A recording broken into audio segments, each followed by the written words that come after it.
birthday.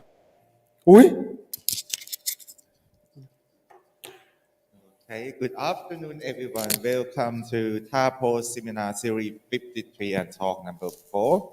And today, our speaker is Dr. Sikarin Yoo-Kong, and he will tell us about the physics beyond standard model and non-standard Lagrangian. Please welcome our speaker.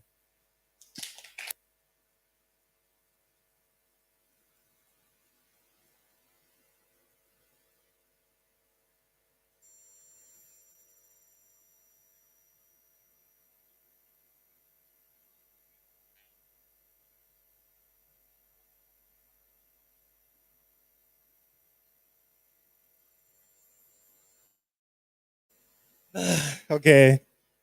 Is that okay now? Okay. So I turn this off. It looks high tech. It doesn't work. Anyway, so thank you very much for introduction. So today I'm going to talk about, well, this one, physics beyond standard model and non-standard Lagrangian. First of all, I would like to emphasize you guys that actually particle physics is not my field of expertise. Then, well, if I say something wrong, correct me, please. Okay. But well, research, right? Doing research, we know that we end up here. Fortunately, and this talk is based on this joint work with my PhD student at KMUTT, Supanyo, and my colleague Monsit at KMUTT as well. Okay, so and this is what I'm going to say for today. So first, I will going to give you kind of a big picture of physics in my point of view. Okay, and mention a little bit about standard model of particle physics. And yes, I'm going to focus on the hierarchy problem, especially on the Higgs mass. And then I will move to the strong CP problem, all right? And then I will mention about how to construct a new type of Lagrangian for the complex scalar field, okay? And then from that new Lagrangian, I'm going to point you out how could we find or provide an alternative explanation for those problems, especially for the hierarchy problem and the strong CP problem. And then I give you a summary at the end. Okay. Well, this is my map. Okay. So, well, you know that actually, we have classical physics, quantum physics, relativity, and cosmology, right? And then we have quantum field theory, and then inside that we have standard model particle physics, and of course, then there is a big chunk of this that I believe that it's kind of behind of this kind of thing. That's information theory, classical quantum version. And there is a line here that I call frontier line, actually, and there's quite a lot of things that we don't understand now at the moment. Like in the cosmology, that we have a problem with dark matter, a lot of things like modified gravity, something like that. And yeah, in the particle physics, we have thing that we call beyond standard model, right? And then we have quantum gravity that actually there is something to do with string theory, right? And quantum loop gravity. And there is a new trend of research that's called emergence of space-time from information here. And also, black hole information paradox. And then there is a problem that I'm going to focus on for today. It's a strong CP problem and hierarchy problem here. And then I put the flag there because I'm going to focus on these two topics. Okay. Well, let's have a look at the standard model of particle physics. Okay. So I believe you guys probably know already what is the standard model, right? Then let's talk to the AI then. Yeah, I asked this guy, what is the standard model, right? And well, the standard model is, I read it through. the particle is a theory that describes the behavior of all non-elementary particles, right?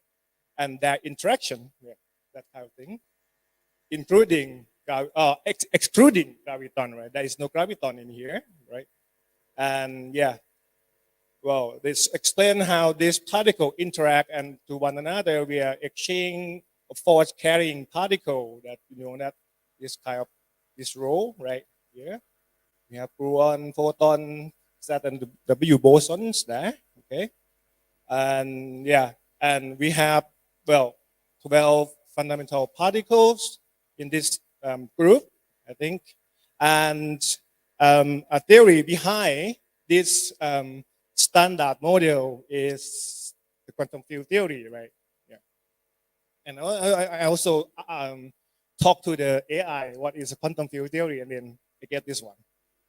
Is this correct or not? I don't know. Let's have a look. Well, it's a quantum version of classical field, right? It's a quantization of the classical field, and then is give you description of that kind of standard model. Yeah. I don't want to read it through, but you know what I mean, right? Quantum field theory. Anyway, and so, that's I mentioned in the standard model, there is a problem because, if we believe, I don't know if I might understand. Actually, we have 4 fundamental forces in nature, right? The first one is gravitation, and the second one is electromagnetic force, and strong force and a weak force, right? And then these 3 guys, we have the particle that associate with it, right? And we have it in the standard model, except for the gravity, right? We don't have graviton from that scheme of quantum field theory, right? But we do have from the another scheme that beyond standard model, like those in the string theory, right? Yeah. And the problem, another thing is the gravity is incredibly weak if you compare with those. Oops, sorry, did I do something wrong? กรรมกร oh sorry, what really happened here?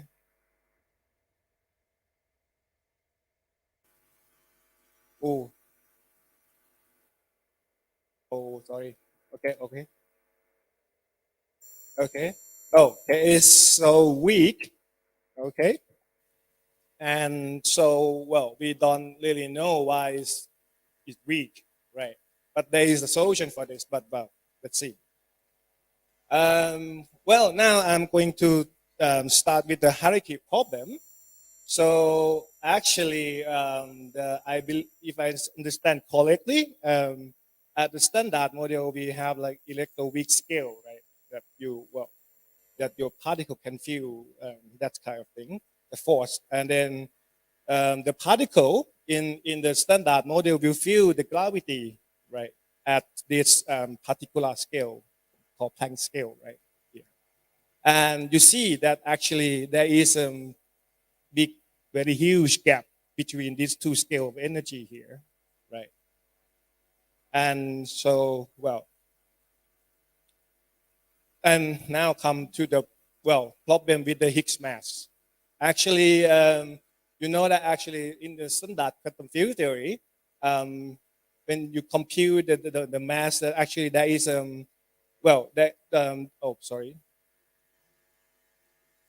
this one is observable mass of the Higgs, right? And this is the bare mass, and this there is a quantum collection right here, and then it turned out that actually this quantum collection of the Higgs matter is very sensitive to the energy scale.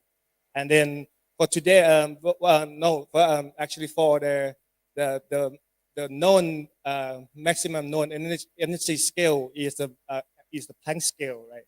It means that this quantum collection here, well, can be very huge, right, up to the Planck scale, right?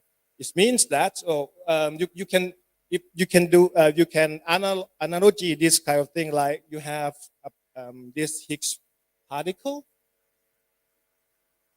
and in the ambient quantum radiation here, right? Then interaction with this quantum collection that will get will give the mass of the Higgs very huge, right? But the thing is that the observation mass that actually we get from just 125 here, right? It means that so since well this guy is very huge, this one must be very huge as well because this because the bare mass is somehow is a free parameter in the model, right? It must be also very huge. Then in order to cancel with this huge thing here, in order to get very small thing there, right? This is called somehow fine-tuning problem. Okay, and it's not so well. There is another way to say it's not so natural somehow. Well, there is some technical word that I don't want to go into detail, like a naturalness problem, something like that. That's actually associated with this fine-tuning problem. Okay. Anyway, so you need a fine-tune for in order to get the Higgs mass to be 125 GeV, right? And okay, well, what is the solution for this?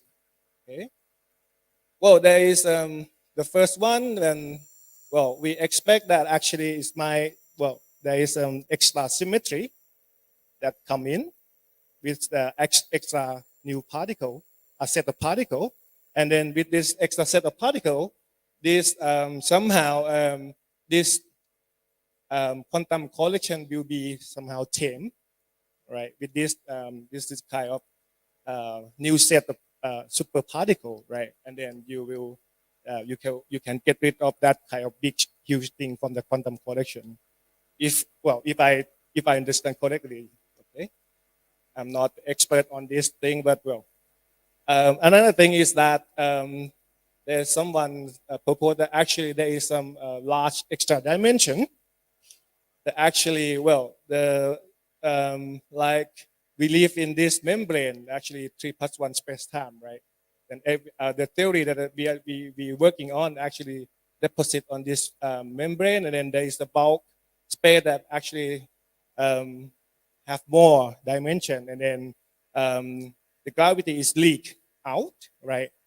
That is a reason why it's weak. And then for this existence of extra dimension somehow again is the quantum collection somehow can be small, right? But well, there is some technical thing behind this, but well, simply speaking, just that way. Okay, that would be sorry. That would be all about hierarchy problem. The next thing is about strong CP problem. Yes, it's something well to do with the activity inside the proton and the neutron, right? Actually, we know that actually proton and neutron composed of the quarks, all right? And then all these quarks they are holding together by gluon, right? And we have a theory that actually describes the behavior of this particle that actually we call quantum chromodynamics, right here. And well, actually, the gluon that we call it strong force, right? It should violate the CP symmetry, right here. Let me mention about this kind of discrete symmetry a little bit because we have actually three different discrete symmetry, right? The first one is charge conjugate, right here. You just switch the chart, and then the second one is the parity. You switch from left hand to the right hand, right rule, and then you have time reversal here, right? and then you get fundamental symmetry, CPT, right? Okay. But here, if you look at the Lagrangian that actually described for the QCD theory, here we have this one, which is actually, this is a quark field, and then this is the gauge field here, right? But there is a problem in this Lagrangian because these two terms, well, they are preserved under CP symmetry, but there is a term in the middle that actually violate the CP symmetry here. And then with this existence of this term, well, they're going to affect, if you have some kind of non-perturbative effects, and one of them is that electric dipole moment for the neutron. And well, it according to current experiment, we find out that actually the parameter theta here should be allowed this 10 to the minus 10 here, which is very small, right? And then again, the question, oh, so sorry. Oh, sorry. The question is, why this this theta is so tiny? It seems like one needs again 5 Joule problem. Anyway, okay. Solution for this? Well, there is. I believe there are many ways to explain this kind of thing, and then the most popular one is this one. I don't know if I pronounce the name correct or not. Henshik-Quinch theory, is that right? Okay, so basically, you just what you do here in this thing is that you just add another scalar field, right? And when you did that, after the Swanson symmetry breaking, you will get a new particle that's called axion. And then with this new particle, the CP violation can be suppressed somehow. That what they did. Okay. All right. So now this is like a current issue, and then the current candidate for to explain the hierarchy problem and the CP strong CP problem, right? Next, I'm going to tell you about this a new way that actually we did in this paper, in this work. I'm going to start from this multiplicative Lagrangian, which is actually it is the work with my master student way back to, long time ago when I working at UTT. Multiplicative form of Lagrangian. What we did is that actually we have the Euler equation here, and we look at this one as a differential equation, and then we look and we think that the Lagrangian is nothing but the solution for this one. And then we propose that actually if what happened if we put the Lagrangian in this form, right, the multiplicative form here, and then we solve for function f and g here, and we put in here, and then we use the technique of separation of variable. It turned out that actually we get a new type of Lagrangian that come with the extra parameter that here, which is actually lambda here. And under the limit, actually, lambda approaches to infinity. The standard Lagrangian can be recovered somehow.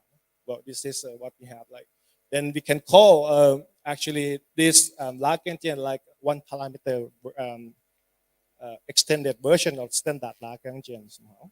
Okay, and we call the multiplicative form because we normally actually this is somehow related to the kinetic energy, right? And then this is related to the potential energy, right? But here we have the multiplicative form. Anyway, so from this work, we're going to do the same, more or less the same trick with the complex scalar field. Okay, we start from this Clygodon one. Here. We have this Clygodon one, and then this is the standard Lagrangian for the Clygodon here, right? And then we propose that actually new type of Lagrangian should be in the form of the product of the f big F and small f here.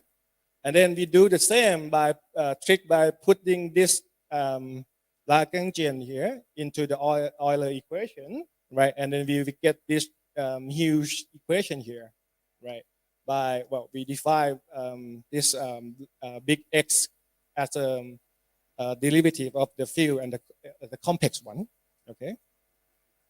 What we need to do is we need to apply the separation variable method here. But there is a problem because if you look at this carefully, we cannot do that easily because these two terms, then we cannot do that trick.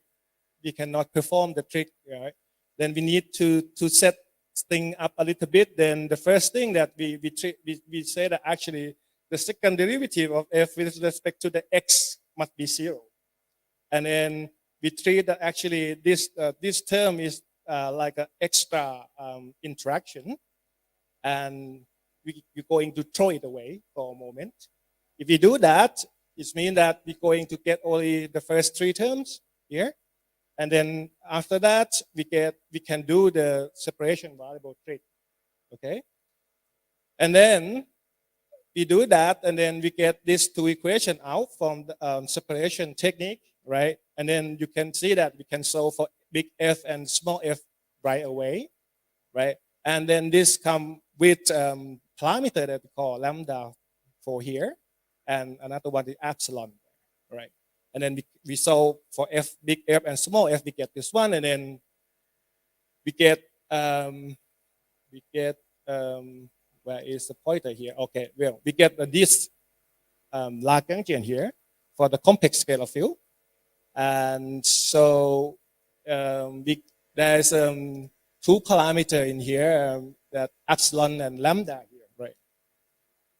And to check whether is it going to give us back the Clycodon or not, you just put this Lagrangian back to the Euler equation, right?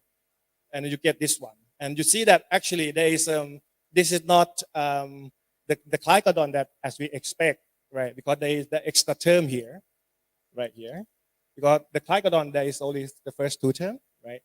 Then we say that actually, it's not really the problem, because we can say that actually under the limit, actually lambda to forward actually greater to this this term, then we get we can actually say that this is nothing but the Clycodon one, but this one under this limit, right? We get back the standard Clycodon. So, well, we have to keep this condition in mind in order to get the standard Clycodon from this Lagrangian, okay?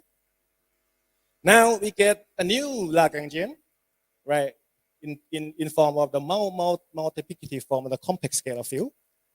And so with this, again, I would like to emphasize again with this condition. So what we did is that we just add them up with the standard one. This is a new one that actually we get from solving from directly from the Euler-Lagrange equation, right? This is the standard one, and then we add them up together, and then there is another parameter we call alpha here. Why we do that? Because, well, this one also produces the Clycodon, right? This one also produces the Clycodon under some specific condition. It means that linear combination of these two also give us the Clycodon, right? And then we add them up, okay? And then we consider the Higgs model by, it means that we're going to look at the Ginzburg-Landau potential here, one.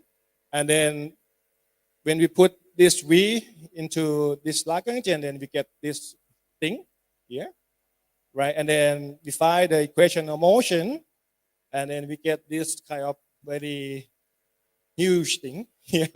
And then, well, anyway, we find out that actually the Higgs vacuum expectation value, or we call wedge, is this one. Okay. And in order to, well, if you want to consider Higgs mechanism, we need to add more field into the Lagrangian, right? By by doing that, we have this new Lagrangian here.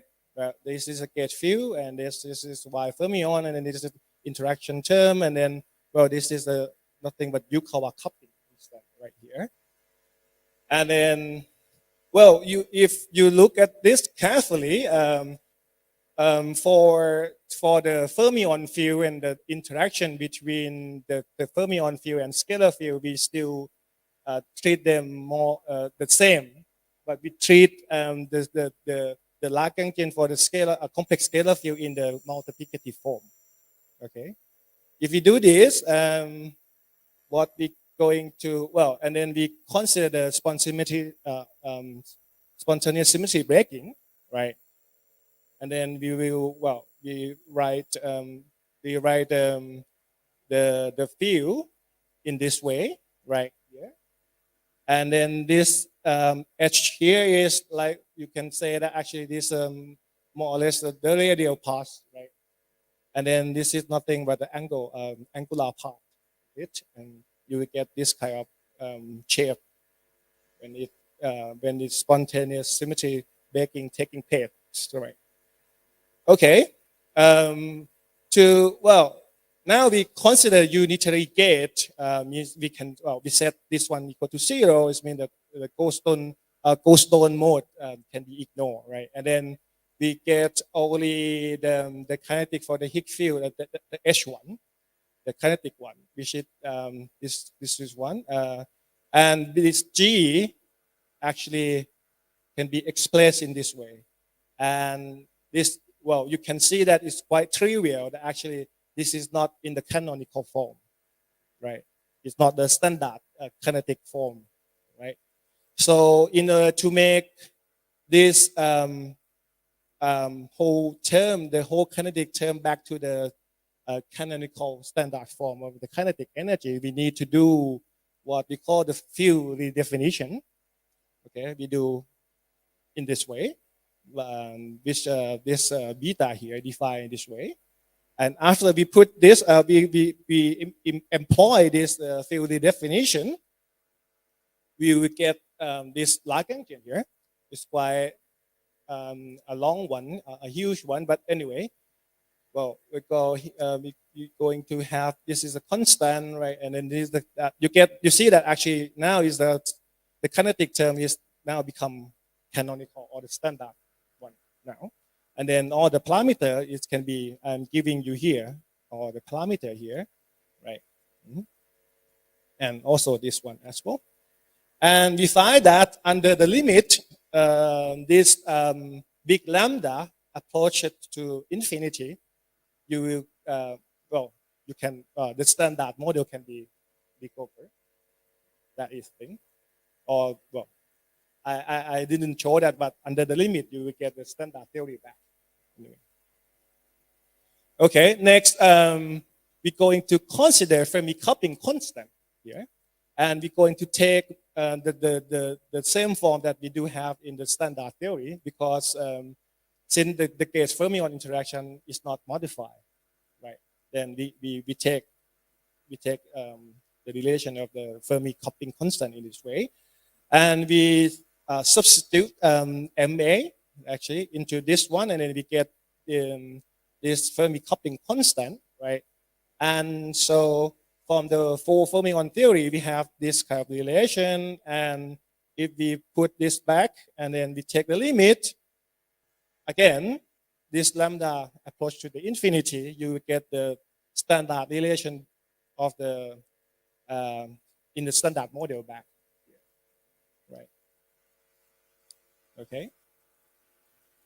And so now, next we're going to consider the large wedge limit here. So, let me say that actually this is the wedge from the standard model, right? Which is different from this one. Okay, this is in our model. Okay.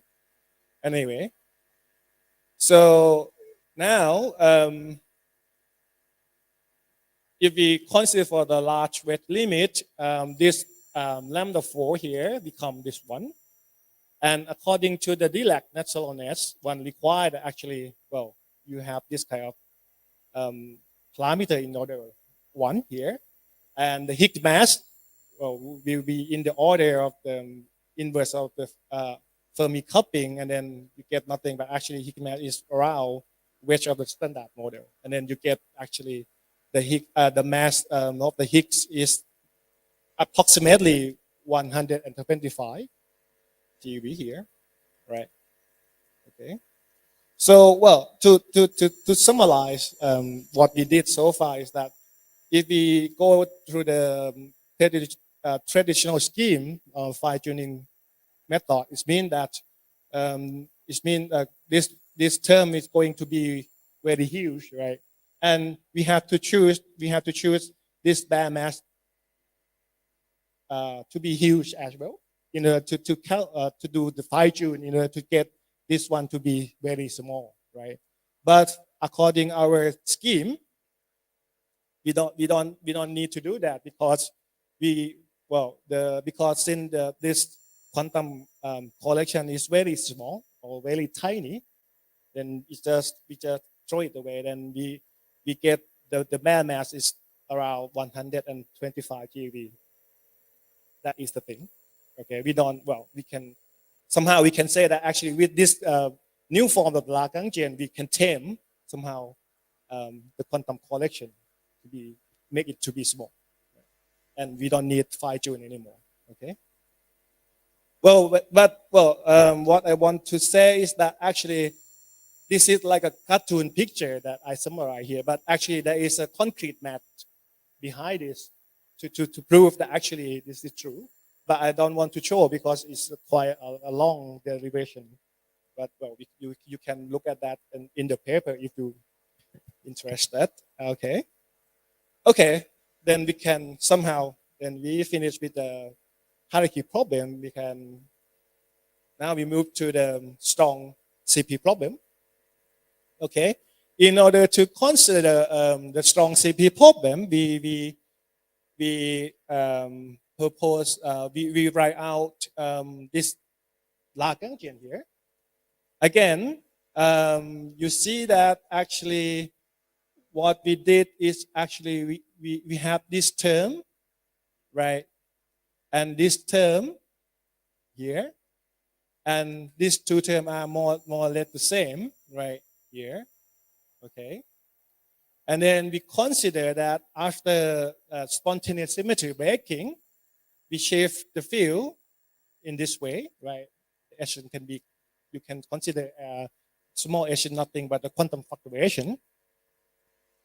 And what you get is that here, after you consider the symmetry breaking, you will get the term in front of this G variable here, right? And if we set this phi bar to be 0, and then you can find that actually exactly 0. But if we take phi bar is nothing but the wedge, right? And you get the zeta become this one, right? And we use the previous result on the parameter on MH, and here you will see that actually our zeta is approximately in the same order for the upper bound of the zeta that actually we do have here. Then this means that, so according our model here, is produce the zeta very naturally close to the observation here, and there is no need new particle like axion, right, in the Penchiquin theory. That is a thing. Okay. Next, let me say, well, conclude. Let me emphasize you again. What we did is that we did add the term in this outside and inside. What I mean outside is just the standard Lagrangian one, right? This is the inside is the multiplicative Lagrangian. When we did this, we can, well, somehow we can tackle the CP strong problem. Okay, That is the thing. And so next, we're going to consider the energy density theory. Energy density of the problem, and we see that actually there is a problem here because if you look at the effective or the potential of the system, you find that actually there are 5 extremum points right here. It's not difficult to see. You can plot. You can use Mathematica to plot that, and the shape of the potential is in this way, and you see the problem, right? Because there is minus infinity here, right? Your system is no anymore. It can be tunnel from this point to this infinity. Then we need to fix this, right? In order to fix this, we employ the same trick that we did in order to solve the strong CP problem, by add this extra term here. This means that now the Lagrangian is become this one. By doing this, it means that the effective potential will become this one. There is a potential here, be outside and also inside. You see, the same with the term with the G here. It's outside and inside here. What I mean here. By doing this, well, we get this shape back, and it's no longer a problem with the minus infinity or unstable anymore, right? By doing this, and the thing is that by doing this, there is no effect with the result that we obtained before. Okay, all the result that we obtained before is still intact, and there's nothing to be worried about this. It just kind of you choose the way to decorate your Lagrangian in order to make it more sense somehow. Okay, let me perfectly get this. So I would like to give you a summary. So what we did is we solved for a new type of Lagrangian for the complex scalar field, right? And then we consider linear combination of the standard one and the new one. And then with this kind of trick, we can use this to explain somehow the CP strong problem and also the Higgs mass somehow. I would say we provide somehow the alternative way to look at this problem, because as I mentioned, there is a traditional way that actually people try to tackle this problem by using the axion trick or supersymmetry or extra dimension, right? But for our technique, we just employ a new type of Lagrangian, and we still no new particle are required, right? And we still working in the standard dimension of space-time, right? That is the thing. Okay, and so let me put remark a little bit. Recently, you probably know this woman, right, Shelby. She put a clip video on the YouTube, and then according on her point of view, actually there is a good problem and not so good problem to look at in physics, right? And you can look at her blog here. Good problems in physics, right? And it turned out that actually our true problems that actually we did solve, we did try to look at, is not really good according to her view, right? Because it's in her view, it's not really a problem. Okay, it's like a hierarchy. Well, she said that there is nothing wrong because it's just why not? It's just different scale, right? Just different energy scale. It's not a problem at all. Then it's not a good problem. And then it turned out that the same, that strong CP problem also is not a good problem as well, according to her view. Okay, but and she also has a book recently, this Lost in Math, Then if you look on the Amazon website, you will see this kind of verb here. I, I, I, I, I don't really kind of agree with this thing because on the web there is this message that the belief in beauty has become a dogmatic that is now conflict with the scientific um, objectivity. Oh, it's too small. I cannot read it. Anyway, the summary is that she believed that actually we now kind of lost with the math because we believe that actually if physics is going to be true, the math must be beautiful somehow, and then that's why that we cannot get any breakthrough yet so far. There is no breakthrough for many years, right? That is the reason why. But I don't really agree with this because we have to open mind a little bit about new kind of trick or new kind of math in order to we don't know it's going to lead us to what, right? Anyway, thank you very much. Okay, that's all.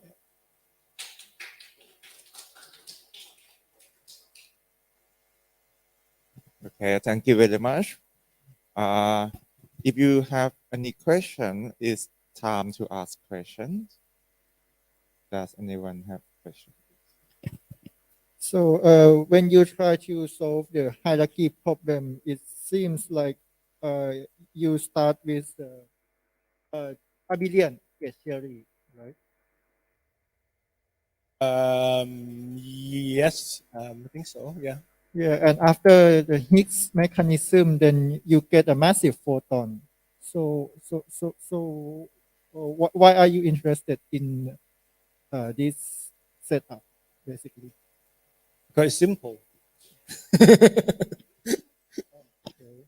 And is it corresponding to the same kind of Higgs that you would? I mean so in your model I believe that the Higgs is like complex scalar field, right? Yes. But the Higgs in the hierarchy problem, I'm not sure what. Oh, right. Mm. You mean it might be a different one? Yeah, I believe, yeah, and I'm still a bit not convinced that why would the gauge field be why would you use the abelian gauge field basically? Okay. Yeah, and to get a massive photon out of it.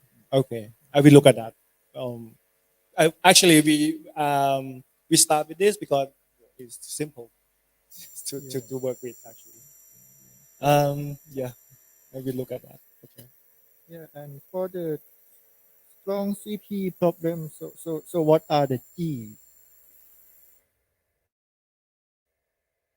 What The G mu nu. is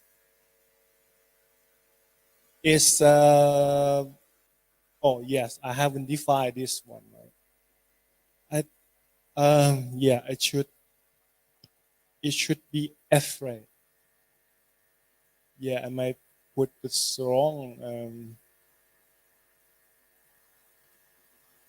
Yeah, it should be get field, right?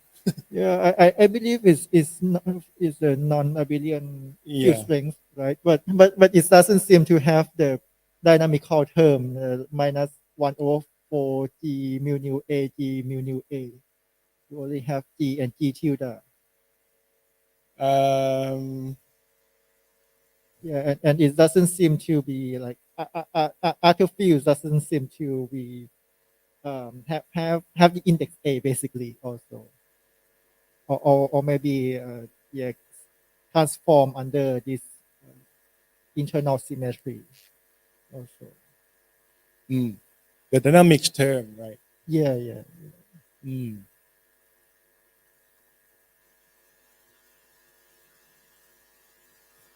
Is it?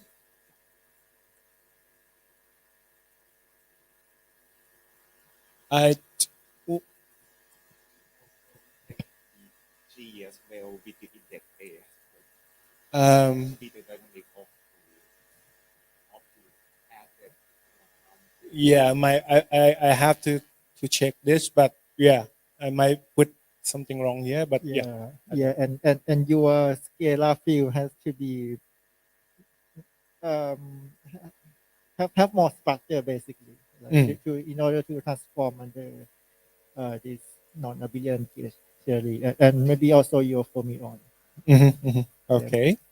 Maybe for to try to modify this model later. Okay. Yeah. Look at that. Thank you very much. Yeah.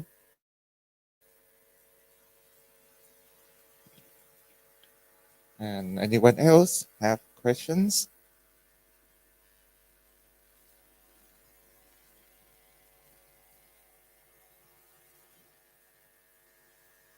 Okay. It seems that we run out of questions. Yeah. So let's say thank you to our speaker again. Okay. Thank you.